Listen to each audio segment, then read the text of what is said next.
लोकसभा चुनाव की रणभेरी बज चुकी है, साथ ही आज पहले चरण के लिए नोटिफिकेशन भी जारी कर दिया गया है। ऐसे में 2024 के किले को फतेह करने के लिए सभी राजनीतिक पार्टियां जोरों शोरों से तैयारी में जुट गई हैं। इंडिया बनाम एनडीए की लड़ाई में कौन 2024 के रण को फतेह करता है, फिलहाल ये सबसे बड़ा सवाल बना हुआ है। लोकसभा चुनाव की तारीख का ऐलान होते ही बीजेपी अपने सहयोगी दलों के साथ सीट शेयरिंग का फॉर्मूला भी क्लियर करती जा रही है।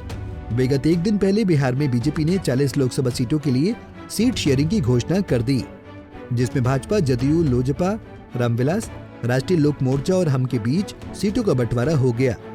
बीजेपी 17, जेडीयू 16, लोजपा रामविलास 5, हम 1, आरएलएसपी 1 सीटों पर चुनाव लड़ेगी और पशुपति पारस को आउट कर दिया गया। भारतीय जनता पार्टी 17 सीटें एनडीए के साथ लड़ेगी। जनता दल यूनाइटेड 16 सीटों पर एनडीए के साथ लड़ेगी। लोक जनशक्ति पार्टी 5 सीटों पर,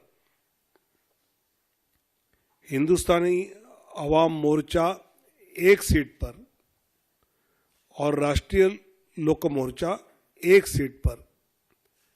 बिहार में एनडीए से आउट होते ही पशुपति पारस ने सीट शेयरिंग फॉर्मूले को लेकर सख्त नाराजगी जताई और कहा कि मैंने बहुत ईमानदारी से एनडीए की सेवा की। पीएम नरेंद्र मोदी देश के बड़े नेता हैं, लेकिन हमारी पार्टी और व्यक्तिगत रूप से हमारे साथ नाइंसाफी हुई और बाद में उन्होंने मोदी कैबिनेट से भी इस्तीफा दे दिया।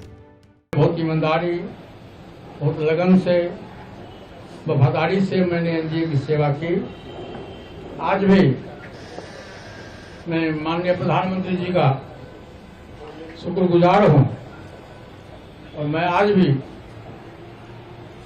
वो देश के नेता हैं, बड़े नेता हैं, लेकिन हमारी पार्टी के साथ और व्यक्तिगत रूप से हमारे साथ नाइंसाफी हुई। इसलिए मैं भारत सरकार के कैबिनेट मंत्री से मैं त्याग पत्र देता हूं।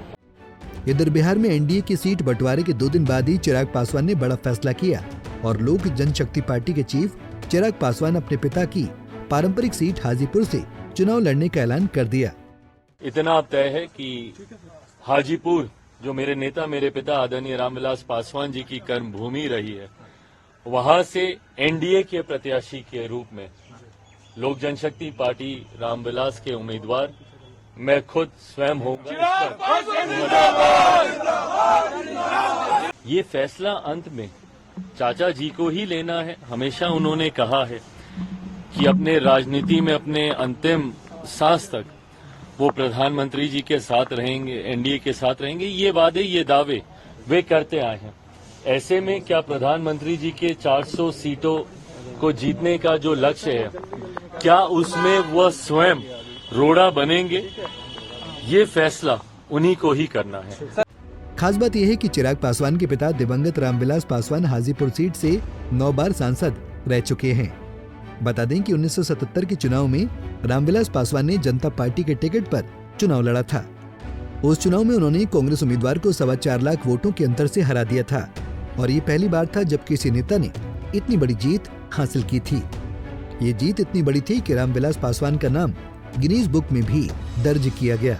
1977 में जीतने के बाद से हाजीपुर सीट पर रामविलास पासवान का दबदबा बन गया।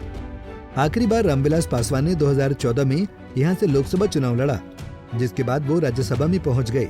रामविलास पासवान के बाद 2019 में उनके छोटे भाई पशुपति पारस यहां से सांसद चुने गए। ऐसे में अब सवाल ये उठ रहा है कि हाजीपुर सीट से चाचा भतीजे की लड़ाई में कौन बाजी मारता है। हाजीपुर की जनता किसको अपना आशीर्वाद देती है। दिलचस्प ये भी है कि फिलहाल हाजीपुर सीट से ही पशुपति पारस सांसद हैं और इसलिए ही हाजीपुर को लेकर पशुपति पारस भी ताल ठोक रहे थे। सूत्रों के हवाले से खबर सामने आ रही है कि पशुपति पारस की पार्टी राजद के संपर्क में है और संभावना जताई जा रही है कि आज या कल में पशुपति पारस बड़ा ऐलान कर सकते हैं। चाचा भतीजे के बीच मेन लड़ाई हाजीपुर सीट को लेकर थी।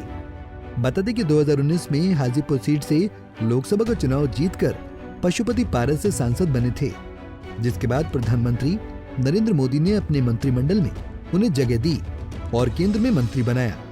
लेकिन 2024 में होने जा रहे लोकसभा के चुनाव में भाजपा ने भतीजे चिराग पासवान को तरजीह दी और चाचा पशुपति पारस को सीधे नजरअंदाज कर दिया गया। चिराग पासवान फिलहाल खुद जमुई से सांसद हैं। ऐसे में अब सवाल ये उठ रहा है कि अगर हाजीपुर सीट से ही चाचा पशुपति पारस भी चुनावी मैदान में उतरते हैं तो चाचा भतीजे की लड़ाई में जनता का विश्वास कौन जीत पाता है? हाजीपुर की जनता किसको अपना आशीर्वाद देती है, ये भी देखना दिलचस्प होगा। Bureau report, Punjab Kesari TV. हमसे जुड़े रहने के लिए हमारे YouTube चैनल को सब्सक्राइब करें और नई वीडियो की नोटिफिकेशन के लिए बेल आइकॉन को दबाएं।